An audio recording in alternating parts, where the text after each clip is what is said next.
हर्षित landmark, सपनों का घर जैसा आप चाहते हैं हम बनाते हैं। 1, 2 एवं 3 BHK ready position flats. Call 9827321321।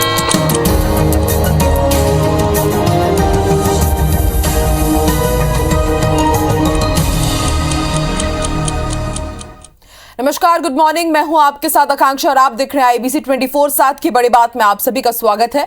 शुरुआत करेंगे इस बुलेटिन की एक अच्छी और राहत भरी खबर के साथ।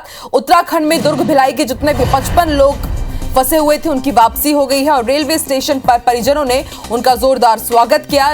इस मौके पर जिला और पुलिस प्रशासन के अधिकारी भी मौजूद रहे।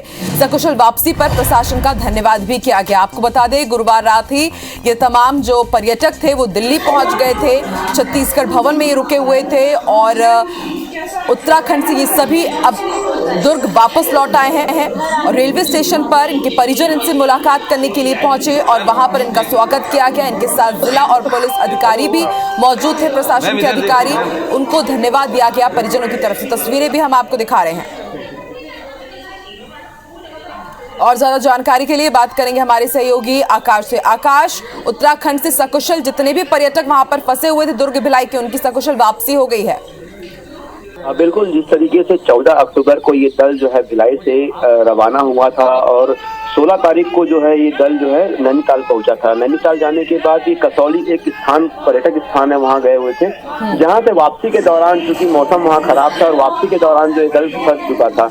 ऐसे में इन्होंने जो 3 दिन अपने जो काटे वहां पर, उस पल को भी आज उन्होंने याद किया है और आज जिला प्रशासन दुर्ग के मदद से और जनप्रतिनिधियों की मदद से ये दल जो है पूरा 55 सदस्यों का जो दल है ये आज सकुशल दुर्ग लौट चुका है। दुर्ग रेलवे स्टेशन पे जो परिजन हैं, सामाजिक संगठन है, वही साथ साथ पुलिस प्रशासन और जिला प्रशासन ने भी इनका स्वागत किया है। जो लोग वहां गए हुए थे उन्होंने अपने साथ हुए वाकया को पूरा आज उन्होंने आपकी बताई है। साथ ही साथ उन्होंने ये भी कहा कि जिस तरीके से वहां पर वे फंसे हुए थे और उन्हें ये लग नहीं रहा था कि वो वापस लौटेंगे, लेकिन जिस तरीके से लगातार जो उनके संपर्क जिस तरीके से भी लोगों से हो पा रहे थे, मीडिया से हो पा रहे थे, खासकर उन्होंने IBC 24 का धन्यवाद दिया। जिस तरीके से लगातार IBC 24 जो है लगातार उनके संपर्क में रहा, तो उन्होंने कहा कि मीडिया के माध्यम से ही वो अपने जो लोकेशन तक उन लोगों का मदद पहुंच पाया और वो सकुशल जो है इस स्थान तक पहुंच पाए हैं। तो लगातार वे जो है ये शासन से भी उस समय मांग कर रहे थे कि किसी भी तरीके से वो सकुशल अपने परिजनों तक लौट पाए और आज वो दिन आ गया कि सभी सकुशल अपने घर लौट पाए हैं। बिल्कुल आकाश, सबको यही उम्मीद थी और सब यही आशा कर रहे थे कि कोई अनहोनी ना हो, जितने भी लोग वहां फंसे हैं वो सकुशल वापस आ जाएं और आज सुबह 6 बजे के आसपास ये सभी लोग वापस आ चुके हैं। शुक्रिया आकाश पूरी जानकारी के लिए। तो एक्सक्लूसिव तस्वीरें हम आपको IBC 24 पर दिखा रहे हैं। उत्तराखंड में ये तमाम लोग फंस गए थे, वहां पर जो भारी तबाही हुई है उसके बाद इन लोगों को वहां से एयरलिफ्ट किया गया और ये सभी लोग आज सुबह दुर्ग स्टेशन पर पहुंचे। इनके परिजन वहां पर पहुंचे हुए थे इनका स्वागत करने के लिए। जिला और पुलिस प्रशासन के अधिकारियों का भी स्वागत किया गया और उनको धन्यवाद दिया गया कि आपकी मुस्तैदी के कारण, आप लोगों के ही कारण ये लोग सकुशल वापस लौट पाए हैं अपने परिजनों के पास, अपने परिवार के पास। तो आपको बता दें, यहाँ से पूरा एक दल गया था उत्तराखंड घूमने के लिए और उस दौरान वहाँ पे जो भारी तबाही हुई, कुदरती कहर के बीच ये लोग भी फंस गए थे। इनकी वहाँ पर रहने की और ठहरने की व्यवस्था करवाई गई। पहले इन्हें स्कूल में रोका गया, खाने पीने की चीज़ें पहुँचाई गई और लगातार परिजनों को इनके बारे में जानकारी दी जा रही थी और IBC 24 ने भी इस खबर को बेहद प्रमुखता के साथ दिखाया। उसके बाद CM भूपेश बघेल ने भी और गृह मंत्री ताम्रध्वज साहू ने भी लगातार पूरे हालात की वो मॉनिटरिंग कर रहे थे। CM से उत्तराखंड के CM से बातचीत हुई और फिर उसके बाद जो सांसद विजय बघेल हैं उन्होंने भी तत्परता के साथ इस पूरे जो फंसे हुए थे पर्यटक उनको लेकर के लगातार वो जानकारी मांगते रहे और फिर उसके बाद इनकी सकुशल दिल्ली वापसी हुई और दिल्ली के बाद आज सुबह ये दुर्ग पहुंचे। एक्सक्लूसिव तस्वीरें IBC 24 पर हम आपको दिखा रहे हैं।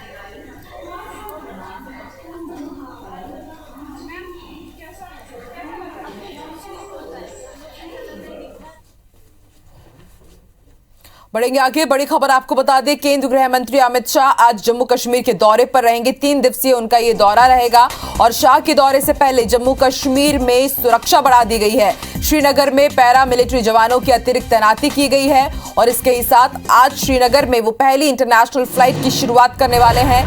सिंधिया ने कश्मीर दौरे के दौरान फ्लाइट की घोषणा की थी और आज एक बड़ी सौगात कश्मीर वासियों को मिलेगी और इसके साथ सुरक्षा अधिकारियों के साथ अमित शाह की अहम बैठक भी आज होने वाली है।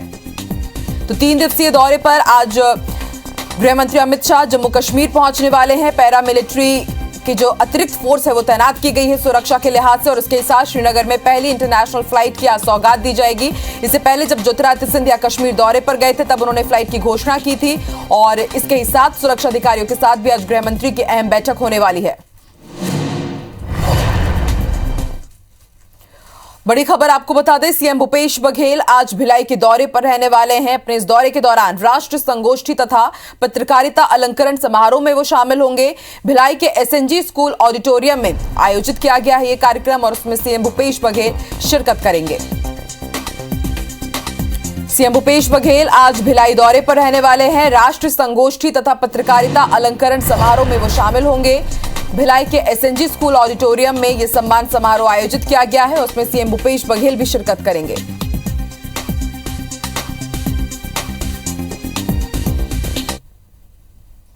बड़ी खबर आपको रायपुर से बता दें, पीएचक्यू में साइबर क्राइम को लेकर के कार्यक्रम किया जाएगा और केंद्र गृह मंत्रालय की अगुवाई में यह कार्यक्रम होगा। साइबर अपराध की रोकथाम को लेकर इस कार्यक्रम में चर्चा होगी और इसके साथ कई राज्यों के अधिकारी भी इसमें शामिल होंगे। झारखंड, बिहार, ओडिशा, उत्तर प्रदेश, पश्चिम बंगाल के अधिकारी इस कार्यक्रम में शामिल होने वाले हैं। तो बढ़ते साइबर क्राइम पर लगाम लगाने के लिए पीएचक्यू में आज एक स्पेशल कार्यक्रम रखा गया है। अलग अलग राज्यों के अधिकारी भी इसमें शामिल होंगे और किस तरह से निपटा जाए बढ़ते साइबर क्राइम को उसमें लेकर इस कार्यक्रम में उसको लेकर चर्चा होगी। झारखंड, बिहार, ओडिशा, उत्तर प्रदेश, पश्चिम बंगाल के अधिकारी भी इसमें शिरकत करने वाले हैं। पीएचक्यू में यह कार्यक्रम रखा गया है।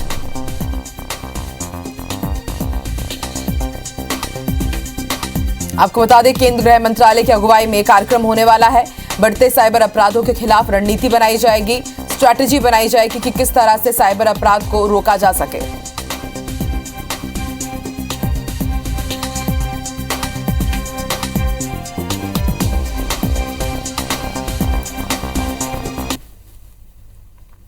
और अब बात करेंगे उपचुनाव के दंगल की। मध्य प्रदेश में उपचुनाव के लिए प्रचार अभियान बेहद तेज हो चुका है।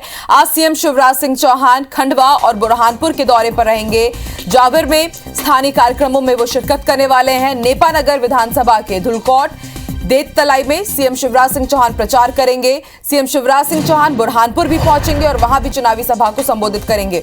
और केंद्रीय मंत्री नरेंद्र सिंह तोमर आज रेगांव में सभा करने वाले हैं। तो वहीं केंद्रीय राज्य मंत्री प्रहलाद पटेल की भी आज सभा होगी, वो बड़वा में सभा को संबोधित करेंगे। तो वहीं पूर्व सीएम उमा भारती पृथ्वीपुर में रहेंगी, वो वहां पर चुनावी सभा को संबोधित करेंगी। बीजेपी महासचिव कैलाश विजयवर्गीय और प्रदेश सह प्रभारी पंकजा मुंडे मांधाता और भीकनगांव दौरे पर रहेंगे और वहां पर चुनावी सभा करेंगे। वहीं पीसीसी प्रभारी मुकुल वासनिक खंडवा के कमलापुर में सभा करने वाले हैं। मुकुल वासनिक अलीराजपुर में कार्यकर्ता सम्मेलन को भी संबोधित करेंगे।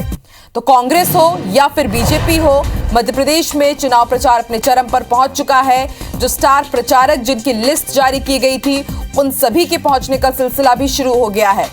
आज कैलाश विजयवर्गीय, पंकजा मुंडे, केंद्रीय मंत्री नरेंद्र सिंह तोमर, प्रहलाद पटेल, ये सभी लोग बीजेपी के पक्ष में माहौल बनाएंगे और बीजेपी के पक्ष में वोट मांगेंगे। कई चुनावी सभाओं को संबोधित करेंगे। वहीं कांग्रेस की तरफ से मुकुल वासनिक आज अलग अलग जगह कार्यकर्ता सम्मेलन का जो आयोजन किया गया है उसमें शिरकत करेंगे। कांग्रेस के पक्ष में माहौल बनाएंगे और कांग्रेस प्रत्याशियों के लिए वोट मांगेंगे। तो खंडवा के कमलापुर में आज सभा करने वाले हैं पीसीसी प्रभारी मुकुल वासनिक। इससे पहले पूर्व सीएम कमलनाथ भी तमाम उन क्षेत्रों में जहां पर आने वाले दिनों में उपचुनाव होने वाले हैं चुनावी सभाओं को संबोधित कर चुके हैं। बीजेपी हो या कांग्रेस, सभी उपचुनाव के दंगल के लिए पूरी तरह तैयार है।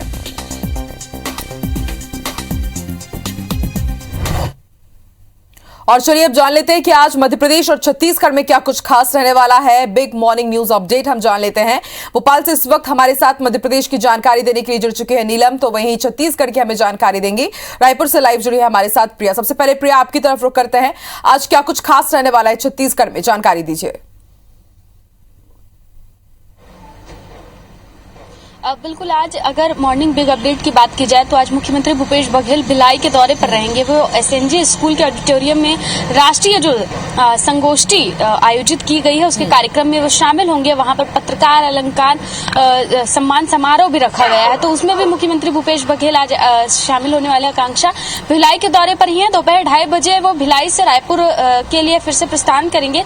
इसके अलावा बात की जाए तो अब साइबर क्राइम को किस तरीके से रोका जाए, इस पर किस तरीके से लगाम लगाई जाए, इसको लेकर आज एक बड़ी बैठक जो है केंद्रीय गृह मंत्रालय के द्वारा आयोजित की गई है। बैठक नवा रायपुर स्थित पीएचक्यू में आयोजित की गई है। इसमें न केवल छत्तीसगढ़ के बल्कि उससे जुड़े हुए आसपास के राज्य, चाहे बिहार हो, झारखंड, उत्तर प्रदेश, पश्चिम बंगाल, इन सभी राज्यों के जो अधिकारीगण हैं वो भी इसमें शामिल होने वाले हैं। ये तमाम राज्य हैं जहां पर लगातार तेजी से साइबर क्राइम बढ़ रहा है, तो इस पर किस तरीके से रोक लगाई जाए, क्योंकि नए नए तरीके अख्तियार किए जा रहे हैं साइबर क्राइम जिससे बढ़ता जा रहा है, तो इस पर किस तरीके से कंट्रोल किया जाना है, इसको लेकर पूरी विस्तृत चर्चा की जाएगी। और ये केंद्रीय गृह मंत्रालय के द्वारा ये कार्यक्रम आयोजित किया गया है। तो ये तमाम खबरें हैं जिन पर आज दिन भर IBC 24 अपने दर्शकों को अपडेट देता रहेगा। ठीक है प्रिया, बने रही हमारे साथ। अब जान लेते हैं कि आज मध्य प्रदेश में क्या कुछ खास रहने वाला है। नीलम, क्या कुछ खास रहेगा आज मध्य प्रदेश में? जी बिल्कुल, मध्य प्रदेश में जो उपचुनाव हो रहे हैं उसके लिए लगातार चुनावी रैलियां और जनसभाएं की जा रही है और इसी के तहत जो मुख्यमंत्री शिवराज सिंह चौहान भी अपने कुछ स्थानीय कार्यक्रमों में शामिल होंगे। सबसे पहले वो खंडवा के जावर में जनसभा को संबोधित करेंगे। इसके बाद बुरहानपुर के नेपानगर क्षेत्र में भी उनकी एक जनसभा संबोधित है और इसके अलावा भी कई कुछ स्थानीय कार्यक्रमों में वो शामिल होंगे। वहीं पूर्व मुख्यमंत्री कमलनाथ की भी आज जो है चुनावी क्षेत्रों में रैली होने वाली है। वो कमलनाथ जो है रैगांव विधानसभा क्षेत्र के शिवराजपुर और भर्जना में आम सभा को संबोधित करेंगे और एक विशाल रैली का भी आयोजन किया गया है। इसके साथ ही साथ उनके साथ पूर्व नेता प्रतिपक्ष अजय सिंह भी जो है वो शामिल रहेंगे। वहीं PCC प्रभारी मुकुल वासनिक का भी आज दौरा है। खंडवा लोकसभा क्षेत्र के कुछ चुनावी क्षेत्रों में जाकर वो सभा को संबोधित करने वाले हैं। वहीं केंद्रीय मंत्री नरेंद्र सिंह तोमर का भी 2 दिवसीय जो दौरा है उसके तहत आज वो कृषि सम्मेलन में भी शामिल होंगे। किसानों से कुछ बातचीत के कार्यक्रम उनके रखे गए हैं। इसके अलावा जो है उपचुनाव क्षेत्रों में भी जाकर वो जनसभा को संबोधित करने वाले हैं। तो ये कुछ कार्यक्रम है बड़े, और इसके अलावा भी बीजेपी और कांग्रेस के कई दिग्गज बड़े नेता जो हैं वो उपचुनावी क्षेत्रों में लगातार जनसभा को संबोधित कर रहे हैं, चुनावी कार्यक्रम किए जा रहे हैं। क्योंकि 30 अक्टूबर की तारीख जैसे जैसे नजदीक आ रही है, दोनों ही बड़ी पार्टियों के जो नेता मंत्री है वो उपचुनावी क्षेत्रों में जाकर दौरे कर रहे हैं, वहाँ पे जनसभा को संबोधित कर रहे हैं। और आज भी जो है कई बड़ी जनसभाएं दोनों पार्टियों की ओर से आयोजित की गई है। बिल्कुल नीलम, समझा सकता है कि मध्य प्रदेश में पूरी तरह से जो उपचुनाव होने वाले हैं उसको लेकर के तैयारियां चल रही है और इसी के ही रंग देखने को मिलेंगे आज मध्य प्रदेश में। शुक्रिया प्रिया और नीलम पूरी जानकारी देने के लिए। बीजेपी चुनाव प्रबंध समिति के संयोजक नगरीय प्रशासन मंत्री भूपेंद्र सिंह के नेतृत्व में बीजेपी के प्रतिनिधिमंडल ने पृथ्वीपुर और जोबट से कांग्रेस प्रत्याशियों की चुनाव आयोग से शिकायत की है। भूपेंद्र सिंह ने आरोप लगाते हुए कहा है कि जोबट में कांग्रेस प्रत्याशी के आपराधिक पृष्ठभूमि है। जोबट में कांग्रेस प्रत्याशी मतदाताओं को पैसा, शराब बांटने के साथ ही उन्हें धमका भी रहे हैं। पृथ्वीपुर में भी कांग्रेस प्रत्याशी के परिवार की आपराधिक पृष्ठभूमि है, वहां भी कांग्रेस प्रत्याशी लोगों को शराब और पैसे बांट रहे हैं। पृथ्वीपुर में एक प्रत्याशी की पोलिंग बूथ पर ही हत्या की वारदात हो चुकी है। वहीं मुख्यमंत्री शिवराज सिंह चौहान और प्रदेश बीजेपी अध्यक्ष VD शर्मा के भजन गाते हुए वीडियो से छेड़छाड़ करने का भी आरोप भूपेंद्र सिंह ने कांग्रेस पर लगाया है। भूपेंद्र सिंह ने कहा है कि कांग्रेस नेगेटिव पॉलिटिक्स कर रही है, हमारे नेताओं के भजन गाते वीडियो से कांग्रेस ने छेड़छाड़ की है। इसकी भी भाजपा निर्वाचन आयोग से शिकायत कर चुका है। जोबट और पृथ्वीपुर, जोबट में जैसा हम लोगों ने पूर्व में भी लिखित में दिया है कि वहाँ जो प्रत्याशी हैं उनकी आपराधिक पृष्ठभूमि है और लगातार वहाँ पर शराब बांटने का काम, पैसा बांटने का काम और लोगों को धमकी देने का काम वहाँ पर प्रत्याशी के द्वारा किया जा रहा है। निवेदन किया है कि दोनों स्थानों पर कार्रवाई की जाए। मध्य प्रदेश के पूर्व मंत्री और बीजेपी विधायक सुरेंद्र पटवा और उनकी पत्नी मोनिका पटवा के खिलाफ सीबीआई ने धोखाधड़ी समेत अन्य धाराओं में केस दर्ज किया है। दोनों पर आरोप है कि messrs Patwa automotive private limited Indore के डायरेक्टर रहते हुए साल 2014 से 2017 के दौरान बैंक ऑफ बड़ौदा के साथ 29 करोड़ 41 लाख रुपए की ठगी की गई है। जांच एजेंसी ने पटवा के भोपाल और इंदौर स्थित परिसरों में शुक्रवार को तलाशी लेकर धोखाधड़ी से जुड़े दस्तावेज भी बरामद किए हैं। सीबीआई ने बैंक ऑफ बड़ौदा इंदौर की शिकायत पर सुरेंद्र पटवा और उनकी पत्नी के खिलाफ मामला दर्ज किया है। साथ ही कंपनी के कर्मचारियों को भी आरोपी बनाया गया है।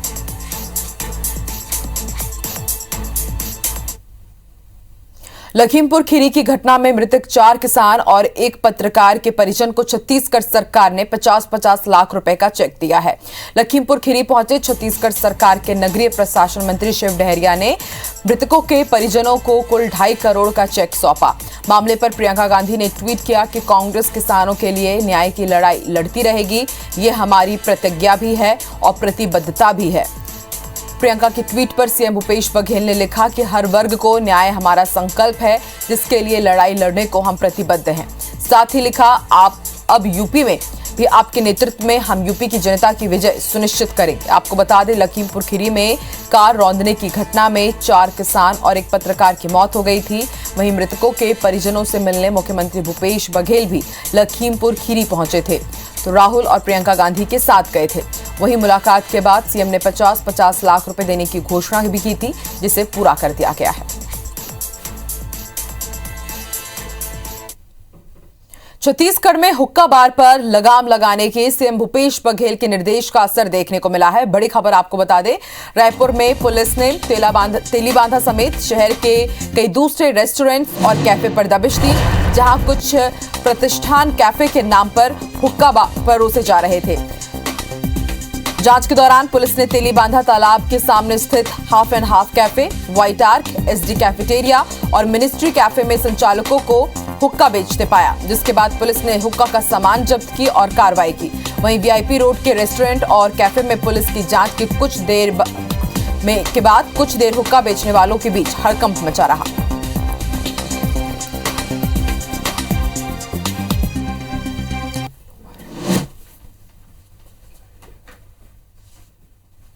आईजीएसपी समेत फील्ड स्तर के अधिकारी हर हफ्ते आम जनता से मौके पर ही मुलाकात कर उनकी समस्याओं का निराकरण करेंगे। इसी तरह 2.5 से 3 साल से एक ही जगह जमे पुलिस अफसरों को और जवानों को हटाया जाएगा। सीएम भूपेश बघेल ने आईजीएसपी कॉन्फ्रेंस में इसके निर्देश दिए। इसके ही साथ अफसरों को यह हिदायत भी दी है कि प्रदेश में नशे का कारोबार पूरी तरह से खत्म होना चाहिए। उन्होंने कहा कि गांजे की एक भी पत्ती प्रदेश में नहीं घुसनी चाहिए। ये रिपोर्ट देखिए।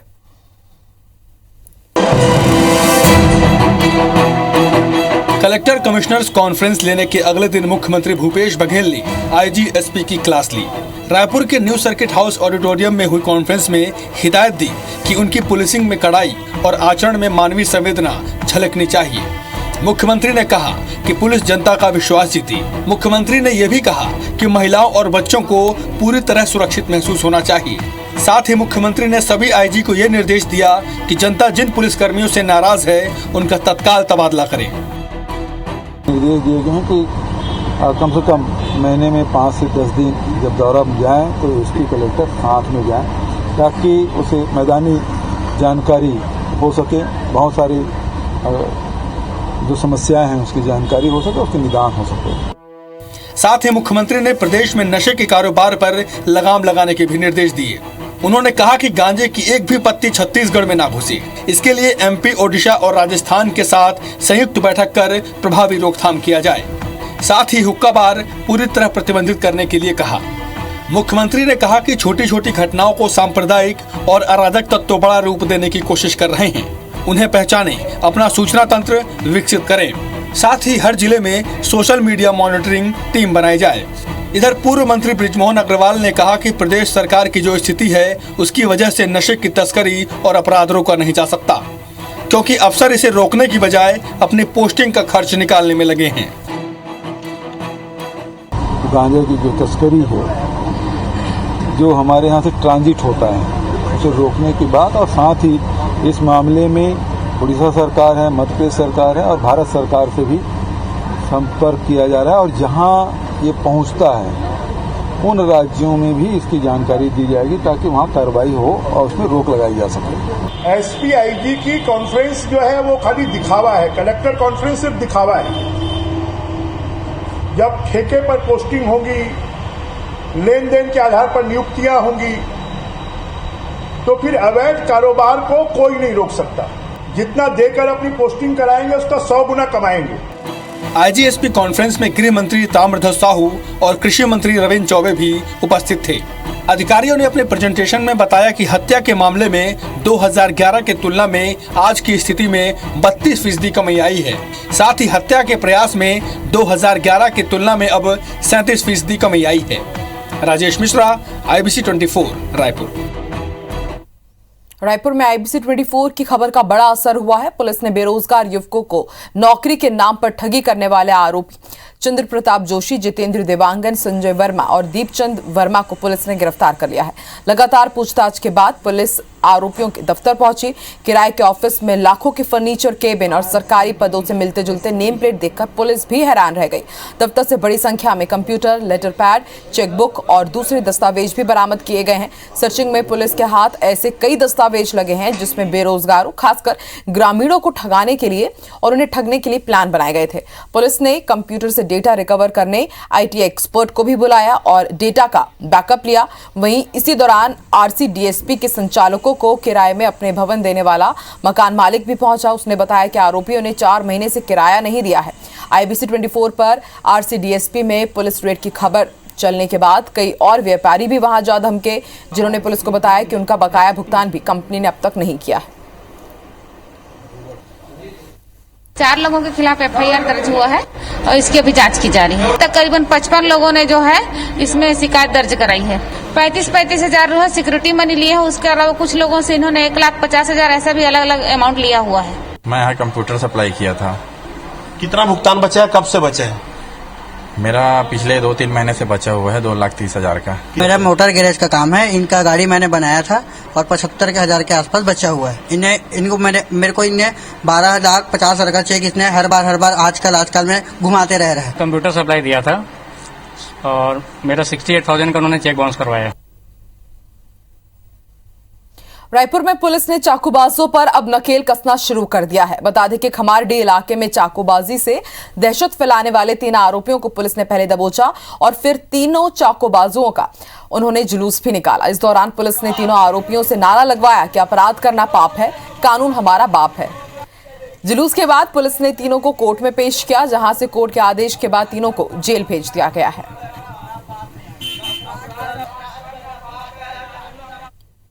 रायसेन जिले में बरेली के मेहरा गांव खुर्द में जमीनी विवाद को लेकर 2 गुटों के बीच हुए खूनी संघर्ष में एक व्यक्ति की हत्या हो गई है। कल दोपहर ब्रिजेश बटकुर और सुनील प्रजापति के बीच जमीन को लेकर विवाद शुरू हुआ, जो खूनी संघर्ष में तब्दील हो गया। दोनों पक्षों के बीच जमकर लाठी डंडे चले और फायरिंग भी हुई। इसमें 40 साल के ब्रिजेश बटकुर की मौत हो गई। उधर घटना के बाद आक्रोशित परिजनों ने आरोपियों की गिरफ्तारी की मांग को लेकर थाने के सामने शव रखकर प्रदर्शन किया। जमीनी विवाद की वजह से 2 पक्षों के बीच में विवाद हुआ है और इसमें एक की जान चली गई है। तो जो आरोपी पक्ष है उसमें से लोग गिरफ्तार करने का प्रयास कर रहे हैं। कुछ लोग उसमें से गिरफ्तार भी है और सारी टीमें रवाना भी अलग अलग दिशाओं में। इसी के साथ इस बुलेटिन में फिलहाल इतना ही। देश और दुनिया की तमाम खबरों के लिए आप देखते रहिए IBC 24। नमस्कार।